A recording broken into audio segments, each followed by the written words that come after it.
Chers téléspectateurs de Canal Éducation, bonjour.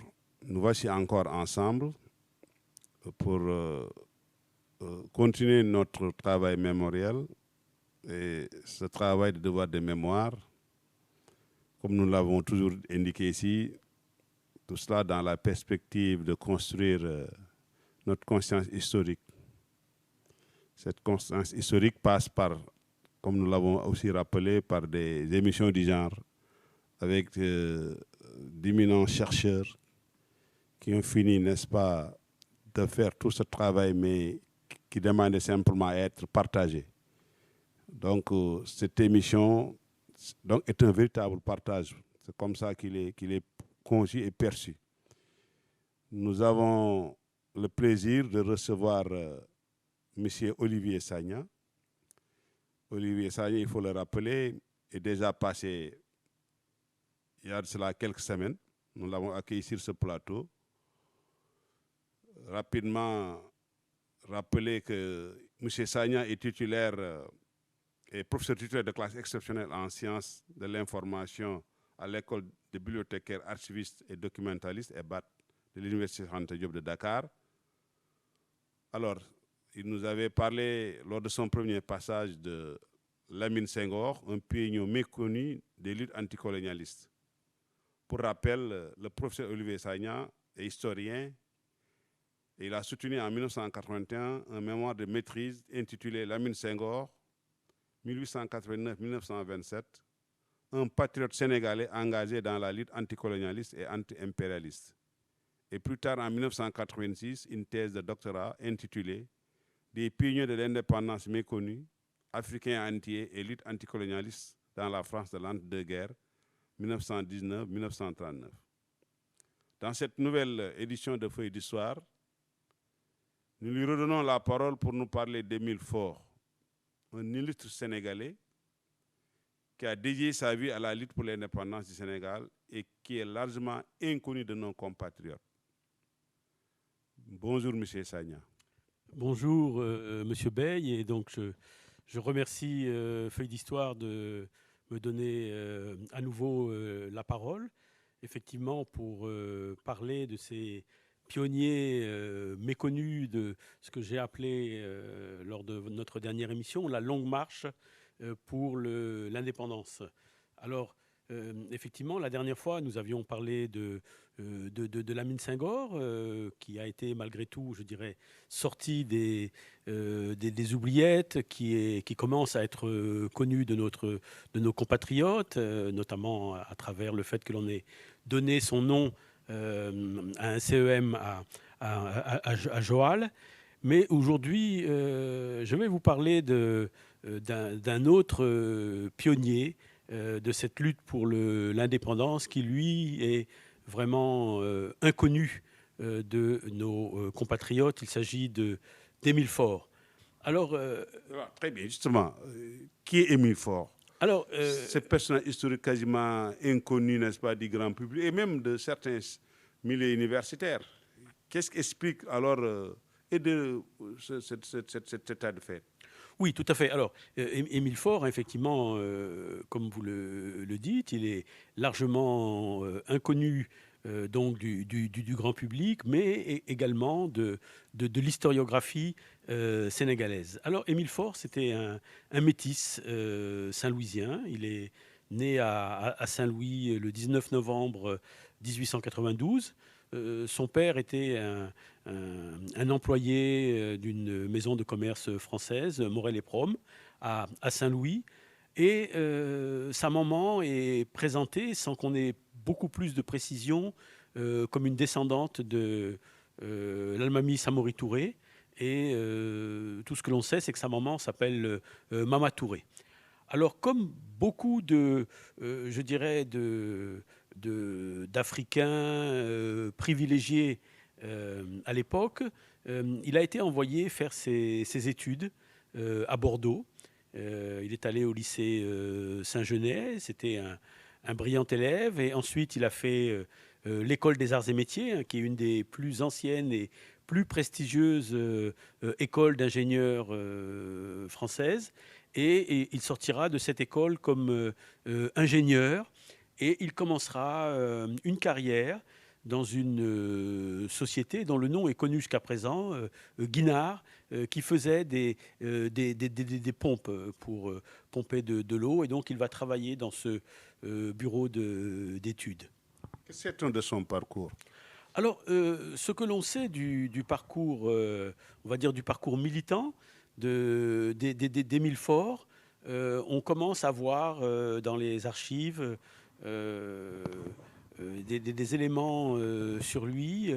En 1920, il va adhérer à l'Union intercoloniale dont nous avions parlé la dernière fois, qui était une organisation qui regroupait des originaires des différentes colonies françaises, qui luttaient donc dès cette époque, en tout cas, contre le système colonial, et pour l'essentiel, qui étaient des militants qui étaient membres ou proches du Parti communiste.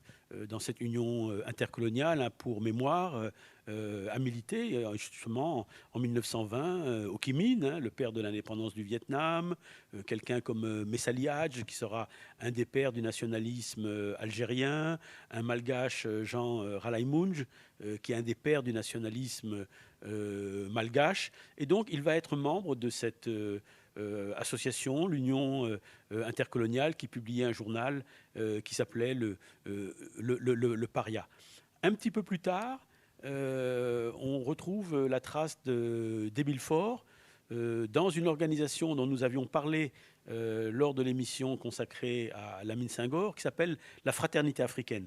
Cette organisation, qui s'appelait la Fraternité africaine, en fait, regroupait pour l'essentiel des originaires du Sénégal, dont Lamine Senghor, le fameux Massem Ndiaye, hein, qui est un des tout premiers à avoir revendiqué par écrit l'indépendance de nos colonies.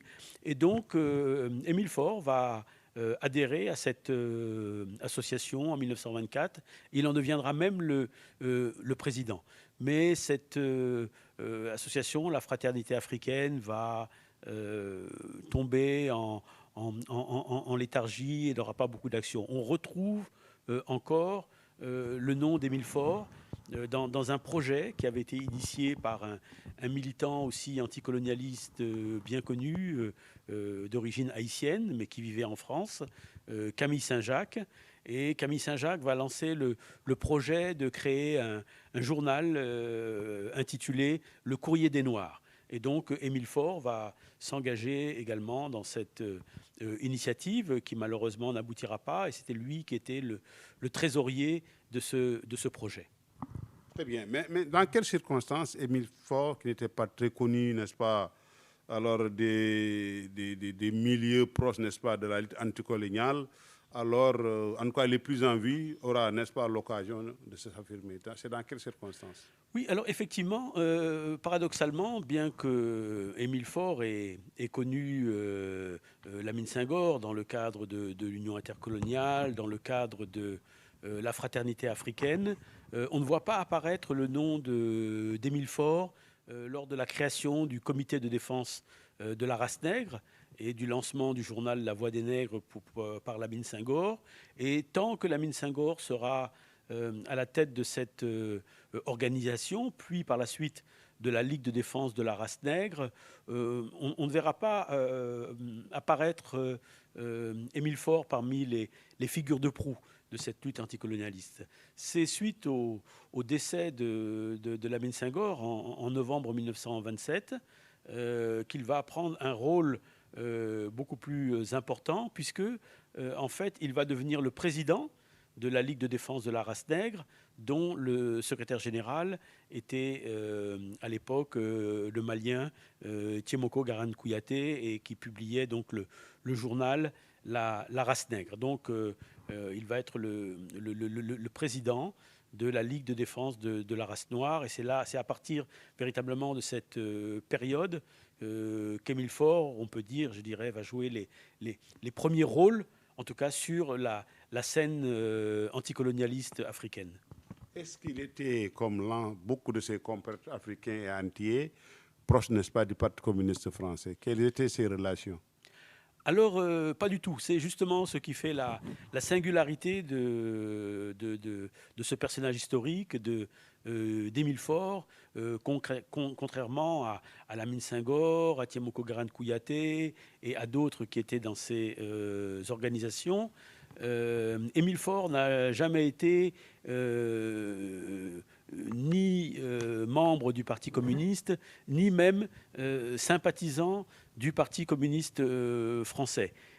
Émile Faure se rattache plutôt, je dirais, à un courant idéologique que l'on pourrait, qui rassemblait ce qu'on pourrait qualifier de nationaliste pur et dur, et notamment Émile Faure va beaucoup être influencé par le Jamaïcain Marcus Garvey, hein, qui avait créé l'Universal Negro Improvement Association, qui publiait à l'époque un journal qui s'appelait The Negro World, le monde noir.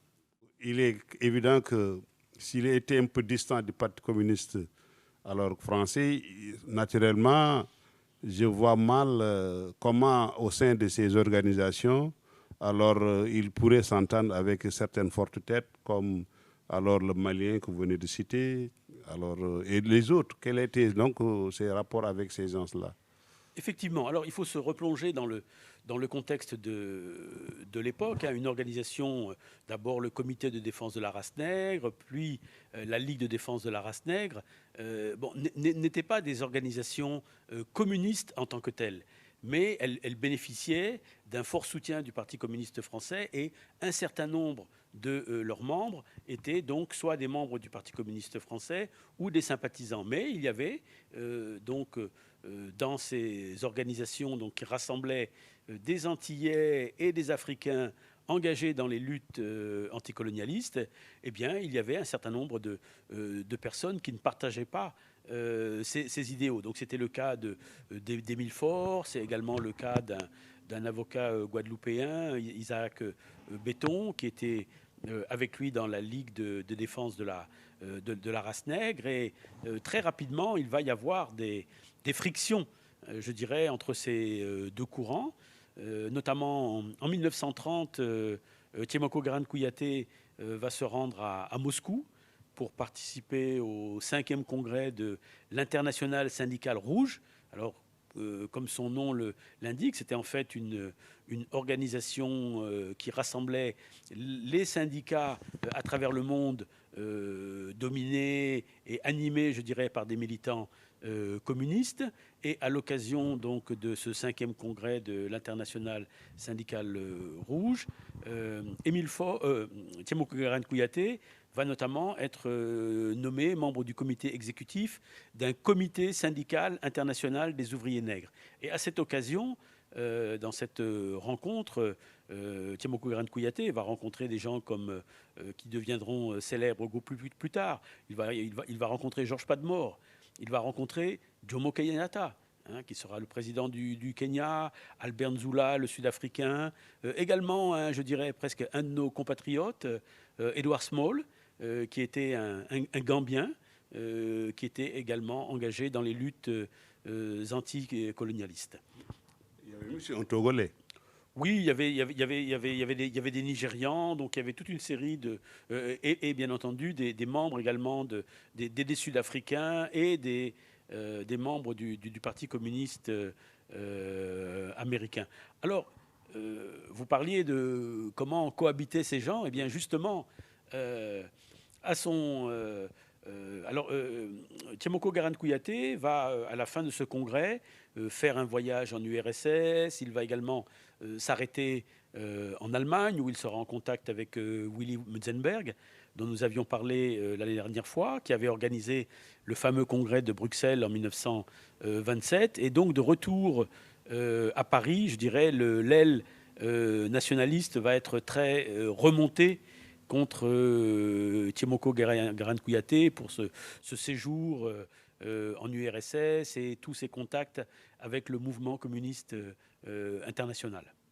Mais justement, quand on regarde un peu la littérature de l'époque, il y a eu, n'est-ce pas, des attaques à la fois même parfois crypto-personnelles entre ces différents groupes-là, ici peut-être de territoires qui ont une trajectoire différente. Mais on a vu qu'Émile Faure aussi aimait souvent faire quelques attaques sous forme de pamphlets contre Tiemoko, sur les qualifiés de vendus, etc. Pourquoi ce tempérament? Ben ça, je crois que c'était la rudesse des affrontements idéologiques de l'époque. Alors, au sein de la Ligue de défense de la race nègre, hein, Émile Faure va travailler malgré tout avec Tiemoko Garane Kouyaté. Il va notamment l'accompagner dans la création d'un projet qui s'appelait l'Institut Nègre de Paris. L'Institut Nègre de Paris voulait être créé sur le modèle de l'Institut Tuskegee qui avait été créé par Booker T. Washington aux États-Unis et qui était destiné à former intellectuellement, professionnellement, techniquement les afro-descendants aux États-Unis. Mais effectivement, lorsque ce projet va être lancé, eh bien, il va être attaqué par un journal d'extrême droite de l'époque qui s'appelait L'Ami du Peuple, qui était animé par un Français qui s'appelle François Coty. Et donc, il va fortement attaquer Tiemoko Garane Kouyaté pour dénoncer ses liens avec les communistes. Et je pense que ça va contribuer à faire réagir Émile Faure et donc l'amener à vouloir se séparer justement donc des membres de la Ligue de défense de la race nègre qui étaient proches des communistes. Le journal La Race Nègre avait rencontré des difficultés pour paraître et un des membres de la Ligue de défense de la race nègre, le Guadeloupéen Stéphane Rousseau, puisque ce journal était censé être mensuel mais avait beaucoup de difficultés, avait suggéré que les membres de la race nègre publient leurs articles dans des journaux français, notamment comme l'Humanité. Et Émile Faure lui avait vertement répondu que seul le journal La Race Nègre était véritablement en mesure de toucher les masses nègres et qu'il n'était pas question de publier des articles dans des journaux animés par les Européens, ce que Émile Faure appelait à l'époque les organisations blanches. Donc des gens comme Émile Faure, des gens comme Isaac Béton, qui avait déjà d'ailleurs fait un article sur le sujet, pour bien se démarquer justement de tous ceux qui pouvaient alors soit vouloir travailler avec le Parti communiste français, soit vouloir travailler avec la CFIO. Ils avaient lancé en quelque sorte un slogan en disant que leur seul parti, c'était la race nègre. Mais qu'est-ce qui explique cette, je ne sais pas, cette frilosité ou bien en tout cas cette distance par rapport au Parti communiste français? Et voilà, qu'est-ce qui explique cela? Pourquoi il était si frileux? Je crois, bon, je pense que ce n'était pas de la frilosité, c'est que très tôt, Émile Faure, en fait, s'est approprié, je dirais, l'idéologie, le discours qui était professé par quelqu'un comme Marcus Garvey. Nous allons y revenir tout à l'heure. On va certainement enchaîner avec cette question. Est-ce que, bon, souvent il était aussi formulé des critiques du genre que le Parti communiste ne défendait pas trop, en fait, les peuples colonisés, que c'était juste une affaire alors de blanc, comme dit, donc affaire blanche. Est-ce que cela explique un peu? Oui, tout à fait. Hein. Il y avait ce type de sentiment, et je dirais même il y avait ce type de ressentiment.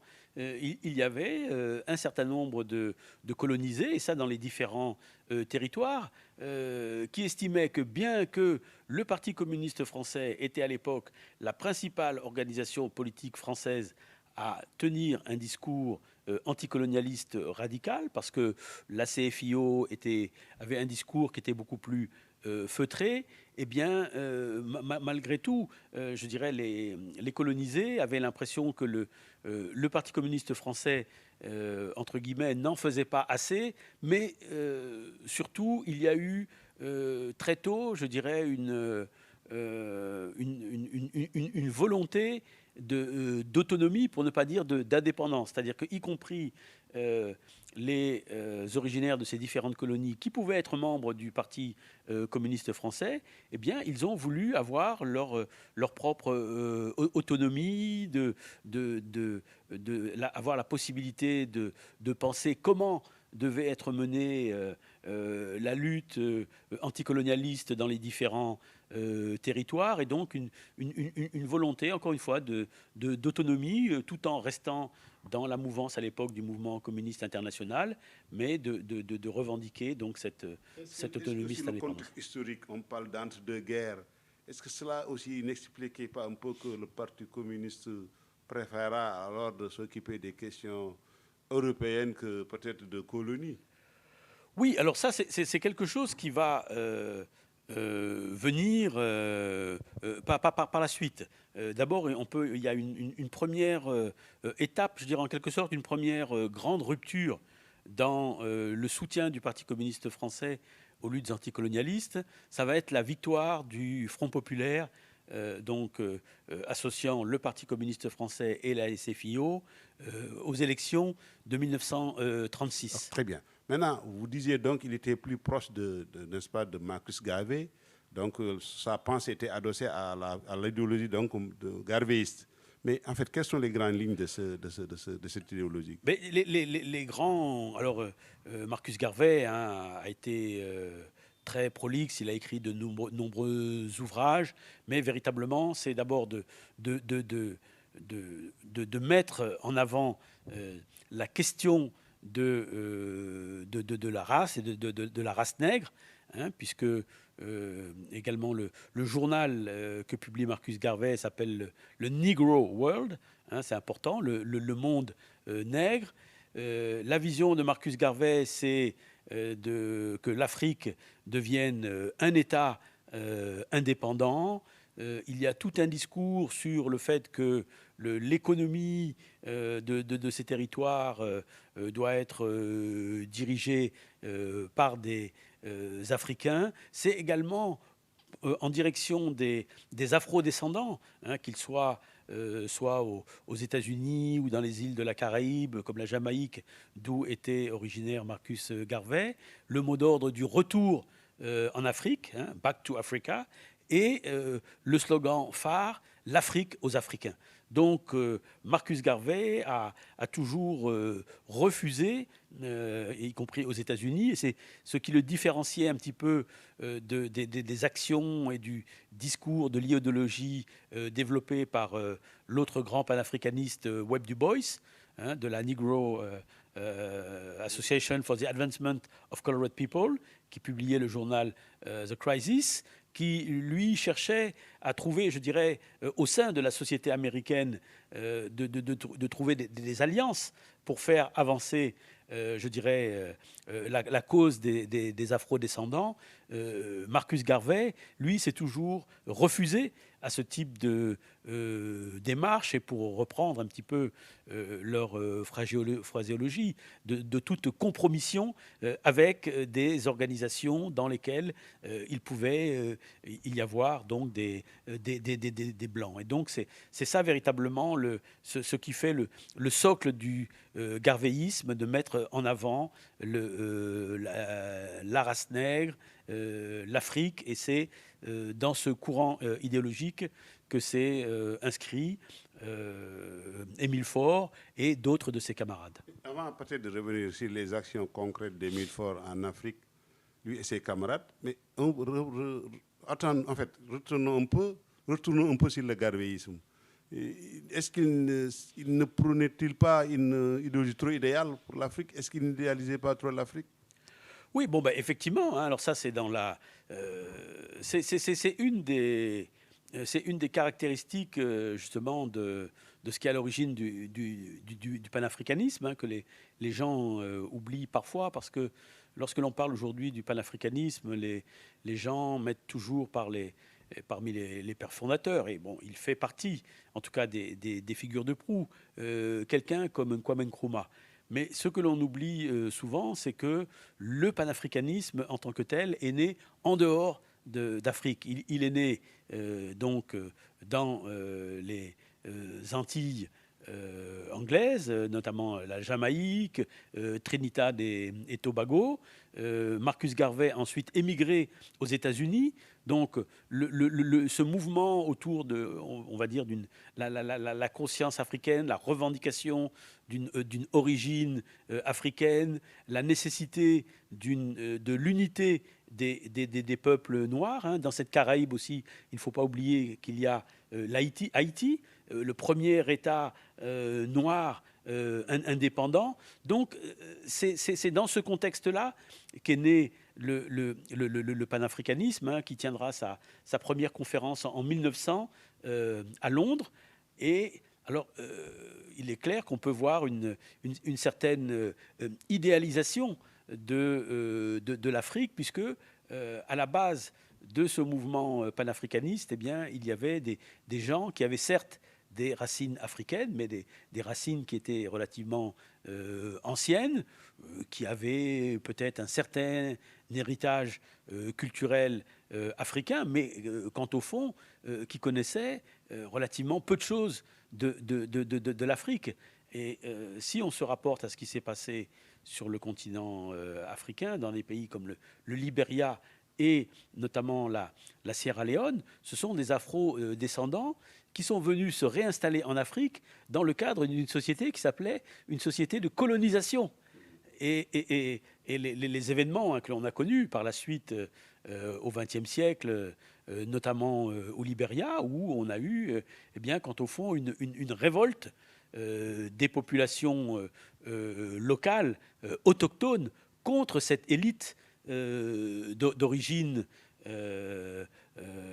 afro-américaine et des Antilles, qui étaient revenus, et on lit même dans certains documents publiés par Marcus Garvey, où les gens parlent d'une colonisation, d'une colonisation de l'Afrique, justement, par ces gens-là qui estimaient être, parce qu'ils avaient bénéficié de l'éducation et autres, qui se considéraient en quelque sorte comme une élite par rapport aux autochtones vivant sous le joug colonial sur le continent africain. Ah oui, je crois que l'épisode de Samuel Doe et William Tolbert en est une parfaite illustration. Maintenant, les actions concrètes d'Émile Faure en direction de l'Afrique, lui et ses camarades. Alors, ce qu'il faut bien voir, c'est que compte tenu de cette ligne qu'a toujours préconisé Émile Faure, hein, de ne pas avoir de collaboration, voilà, de maîtres penseurs, mais de collaboration avec les organismes qu'ils appelaient les organisations blanches. Ils ont fait face à des gros problèmes de moyens. Et donc, contrairement à ce qu'avait pu faire Lamine Senghor, puis Thiemoko Guérane Kouyaté, de développer notamment la Ligue de défense de la race nègre dans les ports, de publier régulièrement un journal, la Ligue de défense de la race nègre, conduite par Émile Faure, va être beaucoup moins active. Néanmoins, notamment, hein, elle va en quelque sorte sortir un petit peu de sa torpeur en 1935. 1935 qui est également une année importante. On reviendra tout à l'heure. J'avais parlé de la victoire du Front populaire, mais 1935, c'est l'année où il y a l'agression italienne contre l'Éthiopie. Et l'Éthiopie, c'est un symbole fort, parce que pour les mouvements anticolonialistes africains, pour les garvéistes, pour les gens comme Dubois, à l'époque, les trois pays, je dirais, qui sont le symbole de cette aspiration des peuples africains, des peuples noirs à la libération, à l'émancipation, on l'a dit, c'est Haïti, qui s'est libéré du joug français. C'est le Libéria, donc, qui a fait l'objet d'une colonisation particulière par des afro-descendants, donc un pays qui n'a pas, en tant que tel, à l'origine, été colonisé par une puissance européenne ou extra-africaine.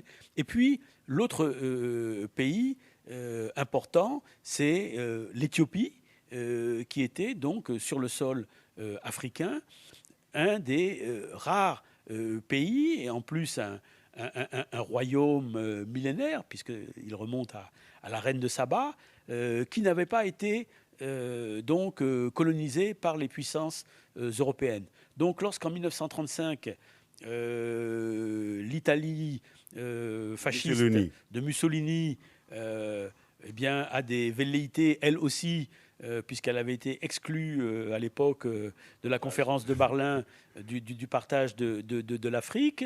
Hein, les Portugais avaient eu leur part avec la Guinée-Bissau, le Cap-Vert, le Mozambique, l'Angola. La France et la Grande-Bretagne se partageaient globalement le reste. Il y avait quelques possessions espagnoles.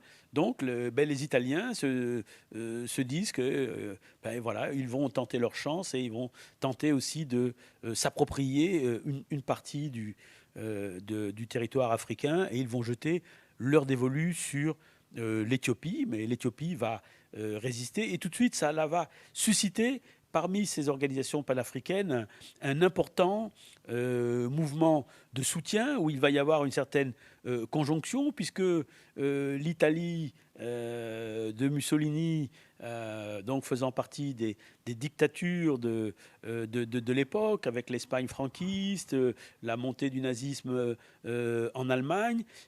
Donc il va y avoir malgré tout un soutien également des puissances occidentales, notamment de la France et de l'Angleterre, qui vont s'opposer à cette agression contre l'Italie. Très bien. Donc, contre l'Éthiopie. Oui. Contre l'Éthiopie. Donc, il y a l'agression éthiopienne, italienne en 1935. En 1936, le Front populaire alors gagne les élections. Tout à fait. Voilà. Mais quelle a été l'attitude, n'est-ce pas, d'Émile Faure et de ses camarades? Alors, déjà un petit peu, si on revient sur... en 1935, nous parlions tout à l'heure des actions d'Émile Faure en direction de la diaspora et de l'Afrique. Eh bien, la Ligue de défense de la race nègre avait publié un appel fraternel aux nègres du monde entier. Et dans ce document, on appelait à la création, donc en Afrique, d'un État indépendant. Et puis, lors de l'agression italienne contre l'Éthiopie, Émile Faure et ses camarades, qui étaient très vindicatifs, vont publier un article qui s'appelle « Épurons notre race », et dans lequel ils vont dénoncer à la fois le gouvernement haïtien et l'ensemble des parlementaires noirs, guadeloupéens, martiniquais, réunionnais et africains qui siégeaient donc au Parlement français pour leur inertie, pour ce qu'ils jugeaient comme leur mollesse.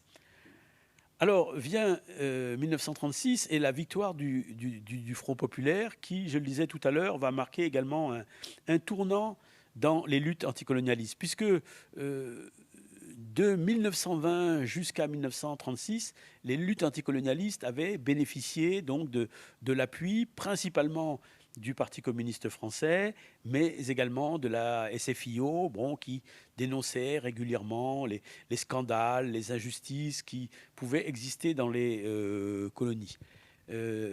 Bizarrement, dans le programme de gouvernement du Front populaire, il ne va pratiquement pas être question de ce qu'on appelait justement à l'époque de la question coloniale. Il va y avoir juste quelques lignes, et le Front populaire va s'engager à créer une commission d'enquête qui devait se rendre en Afrique du Nord et en Indochine. Ni les Antilles, ni l'Afrique noire, ni Madagascar n'étaient concernés. Et puis, donc, communistes et socialistes devenant des partis de gouvernement, ayant à gérer... même si ça pouvait être d'une certaine manière malgré eux, mais ayant à gérer le fait que la France était une puissance coloniale, eh bien, leur appui au mouvement anticolonialiste va être mis sous le boisseau, et je crois que ça va aussi contribuer à augmenter la rancœur, à radicaliser quelqu'un comme Émile Faure.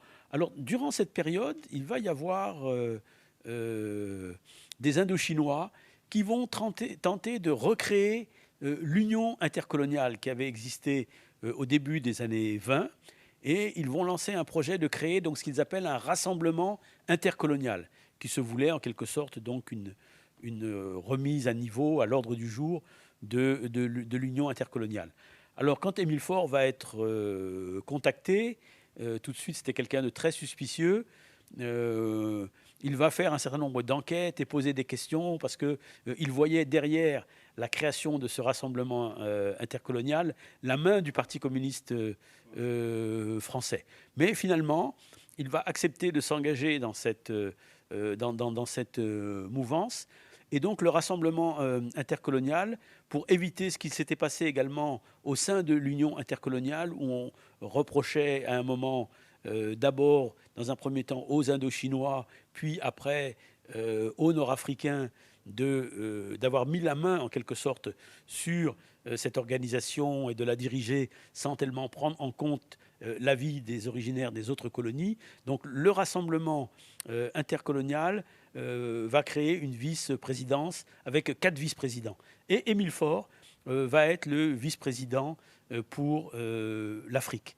Mais donc toute une série d'organisations vont rejoindre le rassemblement intercolonial, mais alors sur ordre ou non du Parti communiste français, les organisations qui étaient proches du Parti communiste français vont rapidement se retirer une à une du rassemblement intercolonial, qui fera que de nouveau ce sera une expérience mornée. Je crois que comme beaucoup de ces organisations, il y a souvent des problèmes de moyens qui font que ça ne survit pas, ou bien seulement c'est des querelles d'orientation idéologique, etc. Maintenant, nous sommes dans ce contexte de bruit de bottes qui vont inévitablement déboucher, n'est-ce pas, c'est la Deuxième Guerre mondiale. Quelle a été alors l'attitude, en tout cas, ou les attitudes d'Émile Faure et de ses amis? Oui, alors dans ces années, hein, donc là on était 1937, quand on arrive à la veille vraiment de la Seconde Guerre mondiale, en 1939, bon, il va y avoir donc les colonisés sont complètement isolés, puisque le mot d'ordre, alors on a d'un côté qui se dessine le rapprochement en quelque sorte entre l'Allemagne nazie et l'URSS. De l'autre côté, on a ce que l'on appelle à l'époque les démocraties, la Grande-Bretagne. Les alliés et les pays de l'Axe. Voilà, de l'autre côté, la Grande-Bretagne, la France et autres. Et donc, on voit que se dessine, je dirais, une bataille de géants. Et donc, sur la scène politique française, il n'y a absolument plus de place pour le soutien aux luttes anticolonialistes, puisque soutenir les luttes anticolonialistes, ce serait quelque part affaiblir, hein, entre guillemets, les puissances coloniales dans cette guerre qui se dessine. Donc, Émile Faure, je dirais, se retrouve à la fois sans moyens, sans alliés. Il y a une nouvelle attitude avec des Indochinois aussi. Et puis, alors il y a en quelque sorte un singleton, hein, de la politique française, quelqu'un qui s'appelle Daniel Guérin, qui appartenait donc à une fraction de la section française de l'Internationale ouvrière, hein, la SFIO, l'ancêtre du Parti socialiste, et qui s'appelait la gauche révolutionnaire. Et donc ils vont sortir de la SFIO, ils vont créer un parti qui s'appelle le Parti socialiste ouvrier et paysan. Et eux, alors Daniel Guérin aussi, il faut dire, est proche donc et même pas proche, se réclame du trotskisme. Hein, donc, il est en porte-à-faux avec la ligne du mouvement communiste international dirigé à partir de Moscou. Et eux, ils vont continuer à soutenir et les luttes anticolonialistes, et ils veulent aussi continuer à soutenir les luttes ouvrières dans les différents pays. Et Daniel Guérin va être en contact avec Georges Padmore, hein, qui aussi a rompu avec le mouvement communiste international. Et Georges Padmore avait créé à Londres un centre de liaison anti-impérialiste. Et donc Daniel Guérin va discuter de ce centre avec Émile Faure, et il va le convaincre de créer en France une branche de ce centre de liaison anti-impérialiste. Justement, quel a été son rôle dans ce centre de liaison concrètement? Alors, il n'y a pas eu on ne voit pas beaucoup d'activités du centre de liaison anti-impérialiste, mais donc Émile Faure va être en contact avec Georges Padmore, avec Daniel Guérin, et dans cette période, Émile Faure, lui, a un certain nombre de contacts avec des personnes en Afrique, et il est notamment en contact avec un Togolais, Kofi Tobias. Il ne faut pas oublier que donc, le Togo avait été mis sous mandat de la SDN, ancienne colonie allemande, avait été mis sous mandat de la SDN et confié donc à la France. Kofi Tobias est comme le Cameroun aussi. Comme le Cameroun, effectivement, et le Tanganyika de l'autre côté en Afrique de l'Est. Et donc Kofi Tobias échange avec Émile Faure. Oui. Et les services de police qui sont sur le qui-vive dans cette période qui précède immédiatement le déclenchement de la Seconde Guerre mondiale, puisqu'il est d'origine togolaise. Au début, il suspecte de ce qu'ils appellent dans le langage de l'époque de menées germanophiles. Donc, Kofi Tobias est identifié comme quelqu'un, pour parler en langage simple, un pro-allemand. Et donc, le parquet militaire d'Abidjan décide de déclencher une opération contre lui, et il y a une perquisition qui est faite à son domicile. Et dans cette perquisition, eh bien, en fait, les services de police tombent sur les échanges épistolaires qu'entretenait Kofi Tobias avec Émile Faure dans le cadre justement des activités du centre de liaison anti-impérialiste. Et donc là, ça va réorienter l'enquête. On ne parle plus de menées germanophiles. On va parler maintenant d'atteinte à la sûreté extérieure de l'État. Et le parquet d'Abidjan, donc, va lancer un mandat d'amener contre Émile Faure, alors qui était à Paris. Émile Faure va être arrêté, c'était en octobre 1939. Émile Faure va être arrêté à Paris. Il va être transféré en Côte d'Ivoire, et donc il va être jugé en décembre 1939. Il va être jugé et condamné à 3 ans de prison qu'il fera à Grand-Bassam. Et par la suite, Émile Faure sera transféré donc à Bamako jusqu'à la fin de la Seconde Guerre mondiale. Mais quelle a été donc son implication dans la lutte impérialiste après n'est-ce pas, sa libération?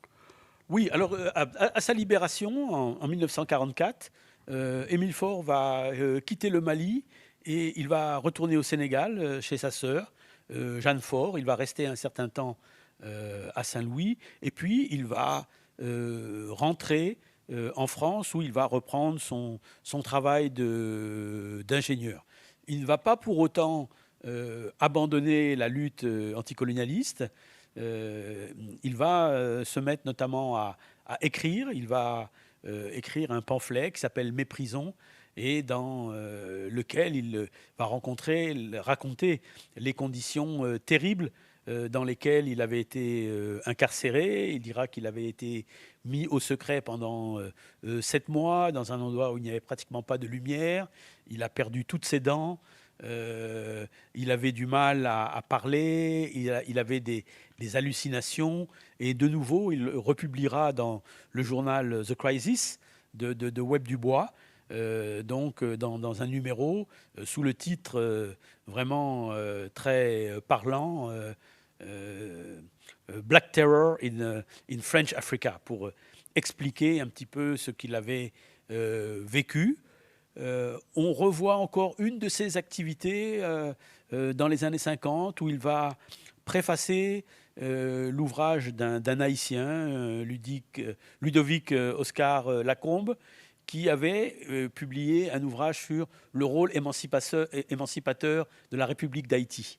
Donc, Émile Faure va rédiger la préface de cet ouvrage et il se mettra à rédiger un ouvrage sur ce qu'était, puisqu'on était toujours à l'époque coloniale, ce qu'était la colonisation française en Afrique, mais ce livre sera interdit et malheureusement Émile Faure va décéder le 27 juillet 1960, quelques mois après que l'ensemble des territoires coloniaux ait accédé un à un à l'indépendance.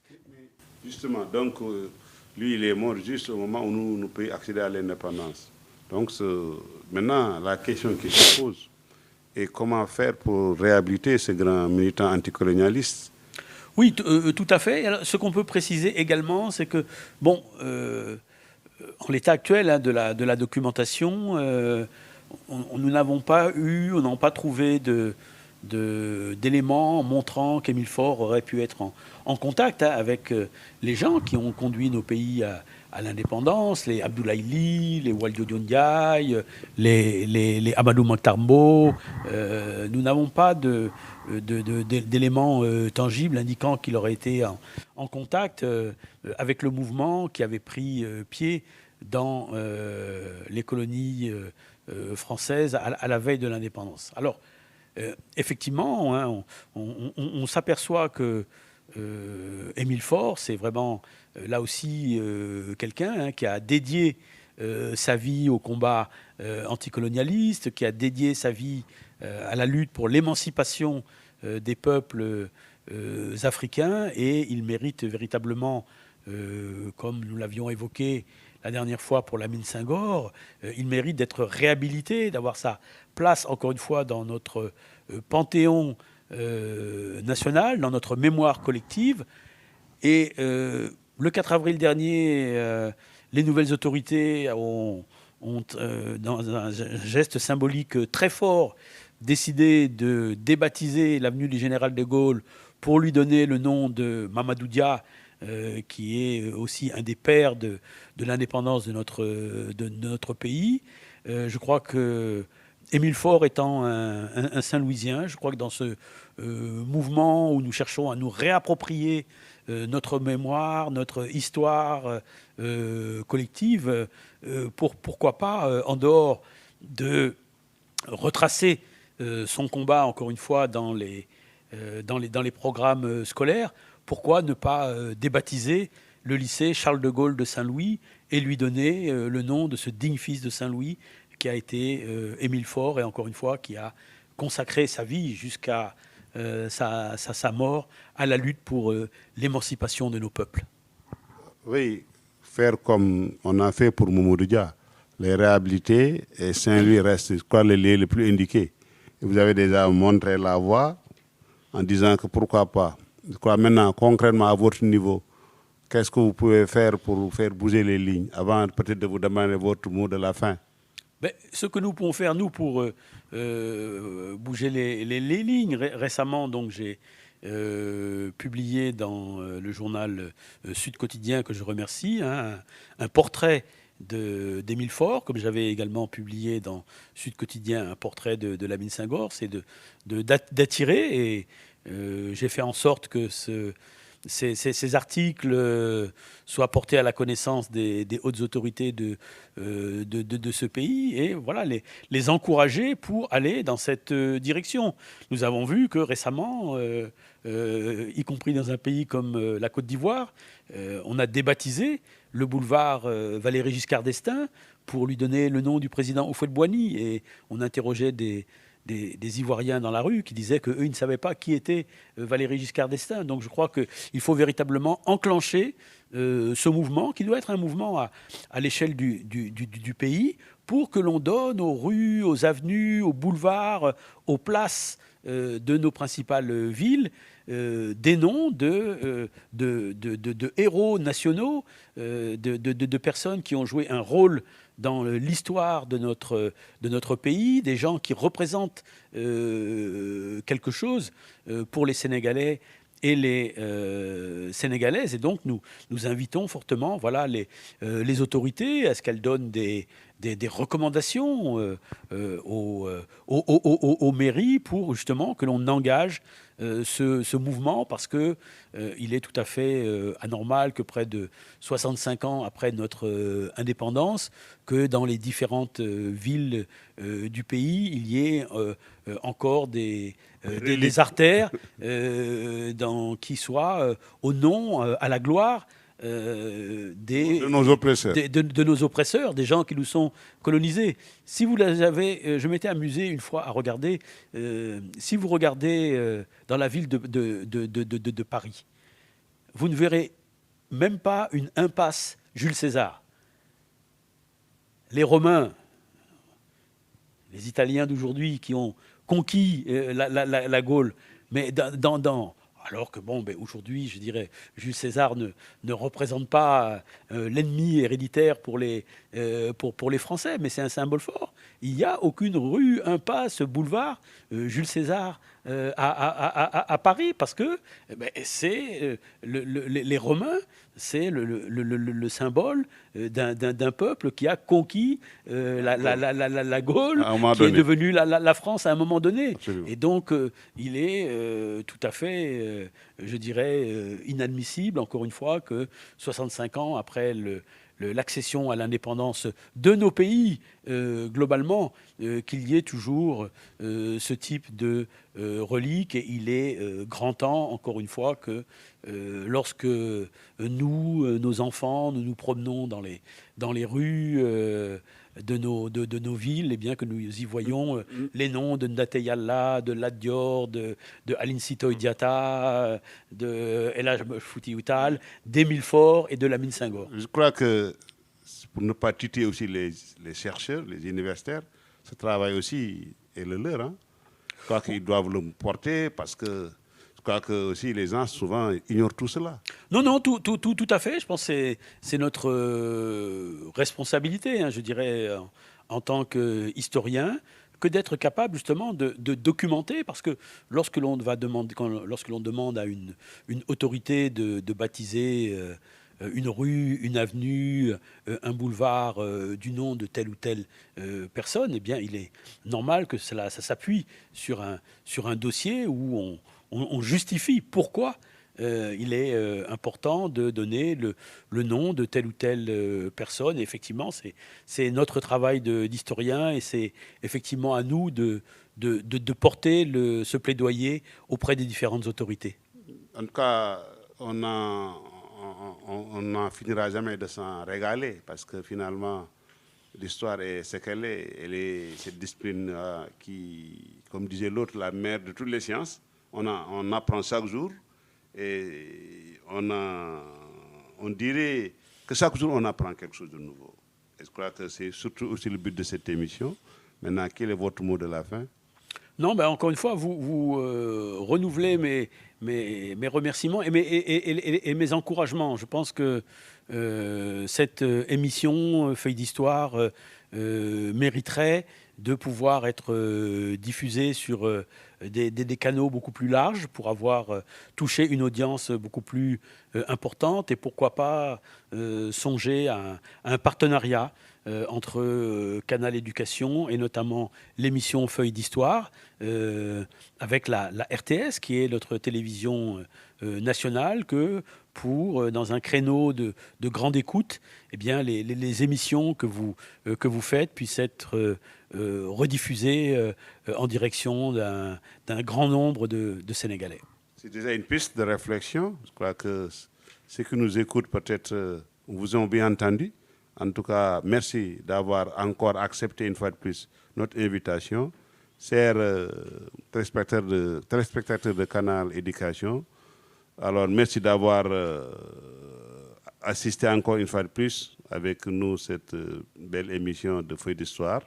Nous donnons rendez-vous pour la prochaine fois. Merci.